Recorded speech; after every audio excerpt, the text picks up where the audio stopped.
Hello வெஸ் அனைவருக்கும் வணக்கம். 2025 மீனா குரு பயிற்சி பலன்கள். முக்கியமாக கணவன் மனைவி உறவு மேம்படும். வாழ்க்கை துணை மூலம் ஆதாயம் காண்பீர்கள். உடன் பிறந்தவர்களிடம் சுமூக உறவு இருக்கும். குடும்பத்தினர் மற்றும் நண்பர்களிடமிருந்து ஆதரவு பெறுவீங்க. உங்கள் குடும்பத்துடன் பிணைப்பு நெருக்கமாக இருக்கும். சக ஊழியர்களின் முழு ஆதரவும் நட்பும் கிடைக்கும். உங்கள் மனதில் ஆன்மீக நாட்டம் அதிகரிக்கும். நீங்க யோகா தியானம் போன்றவற்றில் ஈடுபடுவீங்க. உங்கள் கடின உழைப்புக்கான பலனை காண்பீங்க. இந்த நேரத்தில் நீங்க குறிப்பாக ஆன்லைன் வணிகம், சமூக ஊடகம் அல்லது ஆன்லைன் வேலை தொடர்பான துறைகளில் அங்கீகாரம் பெற கூடுதல் முயற்சி எடுக்க வேண்டியிருக்கலாம். அது கண்டிப்பாக நடக்கும். பல மடங்கு முன்னேற்றம் அடைவீங்க. நீண்ட கால சிக்கல்கள் தீர்க்கப்படலாம். இருப்பினும் நீங்கள் சோம்பல் மற்றும் தள்ளி போடுதல் பற்றி கவனமாக இருக்க வேண்டும். உங்கள் இலக்குகளை அடைய கடினமாக உழைக்க வேண்டி வரும்.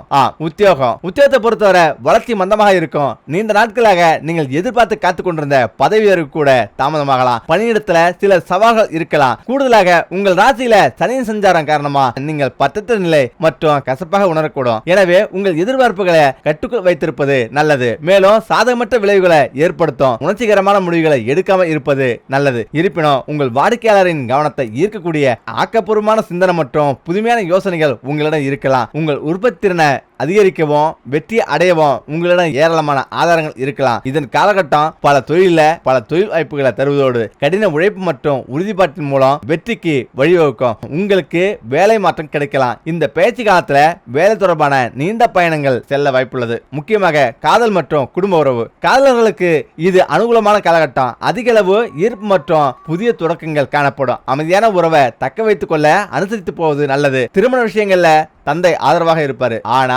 தாமதம் ஏற்படலாம். உங்கள் யோசனைகளை உங்கள் குடும்ப உறுப்பினர்கள் மீது திணிக்காமல் இருப்பது அவசியம். மூத்த உடன்பிறப்புகள் உங்களுக்கு நிதி ரீதியாக உதவுவார்கள். இளையவர்கள் உங்களுக்கு உணர்ச்சி ரீதியாக உதவுவார்கள். வார்த்தைகளை எச்சரிக்கையாக இருங்கள். ஒட்டுமொத்தமாக உங்கள் அன்புக்குரியவர்கள் சகாக்கள் மற்றும் மூத்தகளிடமிருந்து அதிக கவனத்தை எதிர்பார்க்கலாம். இது உறவு மேம்பாட்டிற்கு வழிவகுக்கும். திருமண வாழ்க்கை. மாணவர்கள் புதிய விஷயங்கள் கற்பதில் ஆர்வம் செலுத்துவார்கள். திறமைகளை வளர்த்துக் கொள்வார்கள். அறிவை விரிவுபடுத்துவதில் கவனம் செலுத்த இது நல்ல ஒரு காலம். உயர்கல்வியை தொடர அல்லது கல்வி கடன் பெறுவது பற்றி நீங்கள் நினைச்சா அதற்கான நல்ல நேரமாக இது இருக்கலாம். சிலர் வெளிநாட்டில் படிக்க கூட முடிவு செய்யலாம். அவர்கள் அங்கு பெரிய வெற்றியை அடையலாம். நீங்கள் நீட் அல்லது பிற போட்டித் தேர்வுகள் போன்ற தேர்வுகளை எடுக்க திட்டமிட்டா கடினமாக உழைத்து கவனம் செலுத்துவது அவசியம். உங்களின் கல்வி மற்றும் வேலை என்று வரும்போது நீங்கள் செய்யும் தேர்வுகளை பொறுத்து உங்கள் எதிர்கால வெற்றி அமையும். எனவே இந்த நேரத்தை பயன்படுத்தி ஒரு நம்பிக்கைக்குரிய எதிர்காலத்துக்கு தயாராவதற்கு முயற்சி செய்யுங்க. ஆரோக்கியம். முக்கியமாக சில மீனராசி அன்பர்கள் ஆரோக்கியமற்ற உணவு பழக்கத்திற்கு அடிமையாகலாம். இது செரிமானம்,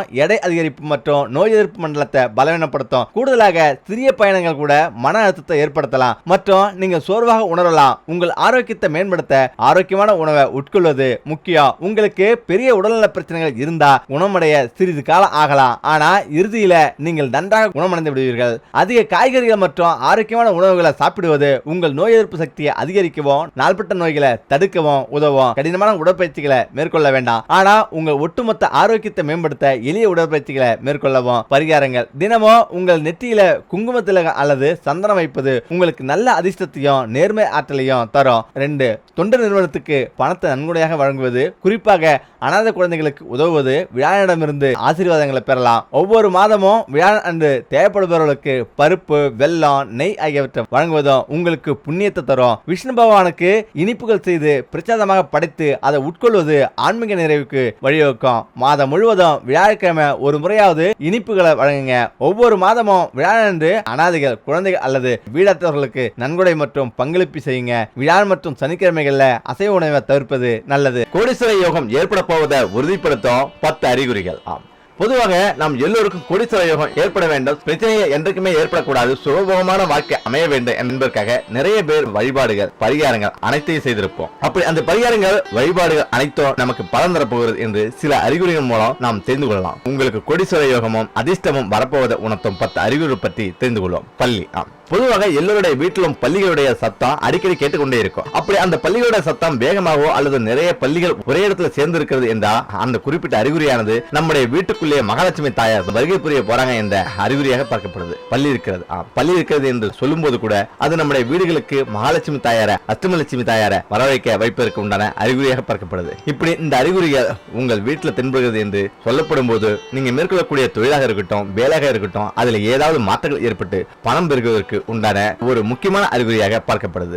பெரும்பாலும் எல்லோருடைய வீட்டிலும் கட்டெரும்புகள் கூட்டம் கூட்டமாக பார்த்திருப்போம். அப்படி அந்த எறும்புகளை கட்டெரும்பு என்று சொல்லக்கூடிய இந்த வகை எறும்பு உங்களுடைய வீட்டில் வீட்டுல கூட்டம் கூட்டமாக ஒரு இடத்துல குடியிருக்கிறது என்றால் அந்த குறிப்பிட்ட அறிகுறியானது நம்முடைய வீடுகளுக்கு பணமழை பெய்வதற்கு உண்டான ஒரு அறிகுறியாக பார்க்கப்படுது. இப்படி இந்த கட்டெரும்பு கூட்டத்தை பார்த்தோம் என்று சொன்னாலே நாம் செய்ய வேண்டிய முக்கியமான விஷயம் என்னவென்றால் பச்சரிசி கொஞ்சம் எடுத்து தண்ணீர்ல ஊற வச்சு அது கூட கொஞ்சம் வெள்ளம் சேர்த்து இடிச்சு அதை நாம் கட்டெரும்புகளுக்கு உணவாக கொடுத்தோம் என்றால் கண்டிப்பா நம்முடைய வீட்டுல பணம் பெறுவதற்கான அற்புதமான வாய்ப்பு ஏற்படும் என்று சொல்லப்படுகிறது. அதில் வாயில் இவ்வளவு எறும்புகள் ஏதாவது செய்து விடுமோ என்று பயந்து எறும்புகளுக்கு மருந்து கொட்டி எறும்புகளை கொலை செய்யாதீர்கள். அப்படி செய்தால் உங்களுக்கு வந்த அதிர்ஷ்டத்தை நீங்களே வேண்டாம் என்று விரட்டி விட்ட மாதிரி ஆகிவிடும். உங்களுக்கு எறும்புக்கு உணவளிக்க பிடிக்கவில்லை என்றால் அதை தொந்தரவு செய்யாம போகவிட்டாலே போதும். 3. மங்கள ஓசை. அதிகாலை நேரத்தில் நாம் கண்ணுழிக்கும் போது ஏதாவது ஒரு மங்கள ஓசை கேட்கிறது என்றால் அது மிகவும் பணம் பெறுவதற்கு உண்டான முக்கியமான அறிகுறியாக பார்க்கப்படுது. சங்கினுடைய ஓசை அல்லது புல்லாங்குழல் மற்றும் மங்களகரமான வாத்தியங்களுடைய சப்தம் நம்முடைய காதுகளை கேட்கிறது என்றால் அந்த ஒரு குறிப்பிட்ட நாள் நமக்கு நல்ல ஒரு பணவரவை ஏற்படுத்தி தரக்கூடிய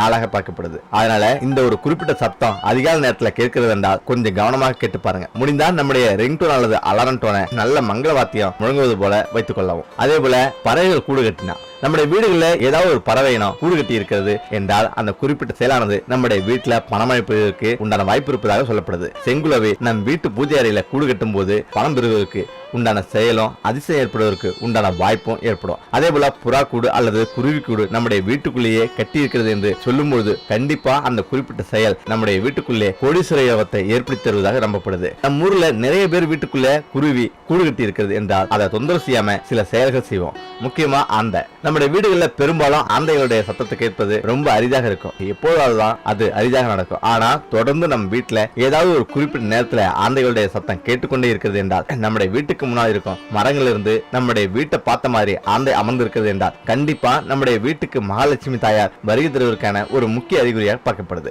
ஏனென்றால் மகாலட்சுமியோட வாகனம் ஆந்தையாக இருக்கிறது. முக்கியமா கனமழை பொழிய போகிறது என்று சொல்லும் போது ஆந்தையோட சத்தம் அல்லது ஆந்தையோட பார்வை நம்முடைய வீட்டுல விழுகிறது என்றால் கட்டாயமாக நம்ம கோடீஸ்வர யோகம் ஏற்படலாம். முக்கியமா உள்ளங்கையில் கண்விழிக்கும் போது நாம் பொதுவாக காலையில கண்விழிக்கும் போது உள்ளங்கையில் தரிசனம் நமக்கு பன்மடங்கு பலன்களை பெற்றுத்தரும் என்று சொல்லப்படுகிறது. மகாலட்சுமி தாயார் விரும்பி வாசம் செய்யக்கூடிய உள்ளங்கையில நாம் காலை நேரத்தில் கண்விழிக்கிறோம் என்றால் கண்டிப்பாக அந்த நாள் முழுவதும் நல்ல ஒரு லட்சுமி கடாட்சம் நிறைந்த நாளாக இருக்கும். அதே சமயத்துல உங்களுக்கு உள்ளங்கை எப்போதாவது அரிக்கிறது என்றால் அதுவும் நம்முடைய வீட்டுக்கு பணவரவை ஏற்படுத்தி தருவதற்கான முக்கியமான அறிகுறியாக பார்க்கப்படுது. முன்வாசல் கதவு திறப்பது. நாம் அதிகாலை நேரத்தில் கண்விழிக்கும் போது நம்முடைய வீட்டு பின்வாசல் கதவை ஒரு 2 நிமிடம் திறந்து வைத்துவிட்டு அதன் பிறகு முன்வாசல் கதவை திறப்பது நல்லது. நிறைய பேர் இதை தொடர்ந்து செய்து வருவோம். ஆனா முன்கதவை திறக்கும் போது குலதெய்வத்தின் பெயரை அதிர்ஷ்டலட்சுமி பெயரையும் சொல்லி கதவை திறப்பது ரொம்ப விசேஷமானது. அதிர்ஷ்டமான பலன்களை பெற்று தரும். அதே சமயத்துல வீட்டின் முன்கதவை திறக்கும் போது பசுமாட்டு சாணத்தின் வாசம் நம்முடைய நாசிகளை தொடுகிறது என்றாலும் நல்ல ஒரு வாசனை. எடுத்துக்காட்டுக்கு யாராவது சாம்பிராணி புகை போட்டாலும் ஊதுபத்தி ஏற்றி வைத்து அந்த வாசனை நாம் முகர்ந்தாலும் அன்றைக்கு அந்த நாள் நமக்கு நல்ல நாளாக அமையும். நல்ல பண வரவு கிடைக்கும். அதனாலதான் கணவன் இருந்து வேலைக்கு போவதற்கு முன் மனைவி இருந்து சாணி பூசி கோலம் போட்டு சாமி கும்பிட்டு சாம்பிராணி புகை வீடு முழுக்க போடுவாங்க. கணவன் கண் விழிக்கும் போது இந்த வாசனையை முன்வந்தா அவருக்கு அன்றைக்கு நல்ல தனவரவு கிடைக்குமா. வீட்டுல லட்சுமி கடாட்சம் இருக்கு என்று சொல்லப்படுது. பசும்பால். பெரும்பாலும் நிறைய பேரோட வீட்டுல பசும்பால் வாங்கி பயன்படுத்துற பழக்கம் இருக்கும். அப்படி நம்ம வாங்கக்கூடிய பசும்பாலானது ஒரு சில நேரங்களில் வாங்கின நேரத்துல தவறுதலாக கொஞ்சம் சிந்தி, அதாவது நம்முடைய வாசல் பகுதியில பசும்பால் தானாக கொஞ்சம் சிந்துகிறது என்றால் அதுவும் நம்முடைய வீட்டுக்குள்ளேயே மகாலட்சுமி தாயார் வருகிறதுக்கான ஒரு முக்கியமான அறிகுறியாக பார்க்கப்படுது. பூலோகத்தினுடைய கோமாதா என்று சொல்லக்கூடிய பசுமாட்டிலிருந்து கிடைக்கக்கூடிய பசும்பாலானது நம் வீட்டு வாசல்ல சிந்துகிறது நல்ல தனமழை பொழிய போகிற ஒரு அறிகுறியாகும். நாய்.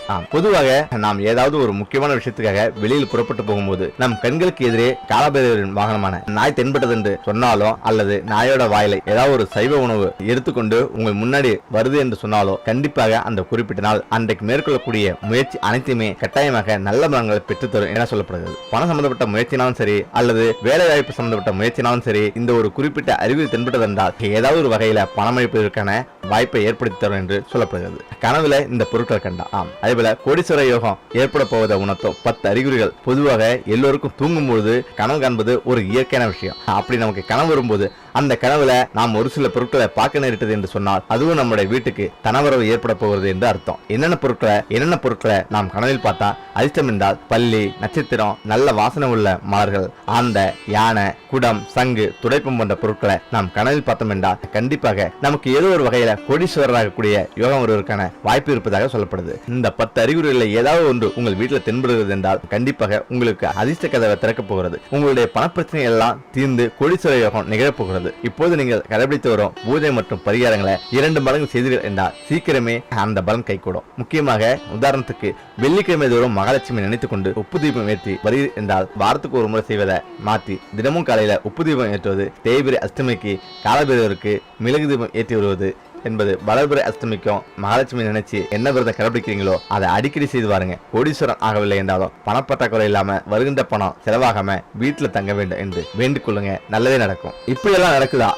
வீட்டுல மூதையை வசிப்பதற்கான அறிகுறி இதுதான். ஒவ்வொரு வீட்டில் உள்ளவர்களும் சீதேவின் அம்சமான மகாலட்சுமி வரவ வேண்டியே பூஜை செய்வர். ஏனெனில் இந்து மத சாஸ்திரங்களின்படி மகாலட்சுமி வாசம் செய்யும் வீட்டுல லாபம் பெருகி குடும்பம் செழிக்கும் என்பது நம்பிக்கை. அதற்கு முற்றிலும் எதிராக மூதேவி எதிர்மறையான அலைகளை வீட்டுக்குள் கொண்டு வருகிறது. இவ்வாறு வீட்டுல மூதேவி இருப்பதை எளிதாக அறிந்து கொள்ள முடியும். வீட்டுல துர்சம்பவங்கள் தொடர்ந்து நடந்தா வீட்டுல மூதேவி வாசம் செய்வதாக பொருள்படும். மூதேவியின் வரவால குடும்பத்துல பல சச்சரவுகளும் ஏற்படுது. இதற்கான அறிகுறிகளை காண்போம். துர்சம்பவங்கள். ஒரு வீட்டுல அடிக்கடி துர்சம்பவங்கள் நடந்தா அந்த வீட்டுல மூதேவி இருப்பதாக அர்த்தம். குறிப்பா அமானுஷ்ய விஷயங்கள் அல்லது மர்ம நிகழ்வுகள் ஏதேனும் உங்களை அச்சுறுத்தினா அது முழுக்க முழுக்க மூதேவி இருப்பதற்கான அறிகுறியாகும். வீட்டின் சமையல் அறையில் உள்ள உப்பில மகாலட்சுமி வாசம் செய்கிறார். பார்க்கடல மகாலட்சுமி இருப்பதால உப்பிற்கு இந்த மகத்துவம் உண்டு. இந்த உப்பை அடிக்கடி நீங்கள் வீட்டுல கொட்டினா அல்லது கை தவறி சிந்தனை இருந்தா அந்த இடத்துல நிச்சயம் மூதேவி வாசம் செய்வதாக பொருளாகும். வீட்டுல அடிக்கடி பால் தெரிஞ்சு போவது அல்லது பால் பாத்திரம் கருகி போவது போன்ற செயல்கள் நடந்தா அந்த இடத்துல சீதேவி இல்ல, மூதேவி வாசம் செய்வதாக நாம் அறிந்து கொள்ள முடியும். எப்போதாவது இது போல நடந்தா பிரச்சனை இல்லை. ஆனா அடிக்கடி உங்களுக்கு இது நடந்தா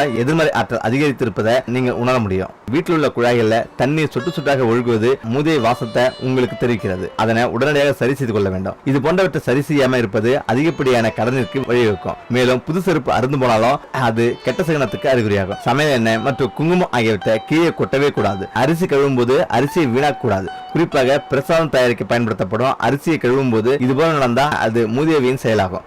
எப்போதும் அசதி சோம்பல்தனமாக இருப்பது, அடிக்கடி கொட்டாய் வருவது போன்ற விஷயங்கள் உங்களிடம் காரணம் இருந்தா உங்களிடமும் மூதேவி வாசம் செய்வதாக நீங்கள் உணர்ந்து கொள்ள வேண்டும். சீதேவி இருக்கும் இடங்கள்ல சுறுசுறுப்பு மட்டுமே இருக்கும். எனவே இதிலிருந்து விடுபடுவதற்கு வாரம் ஒரு முறை வீட்டை நன்கு சுத்தம் செய்து சாம்பிராணி தூபத்துடன் கொஞ்சம் வெண்கடுகு சேர்த்து புகை போட்டு வாருங்க. நல்ல பலம்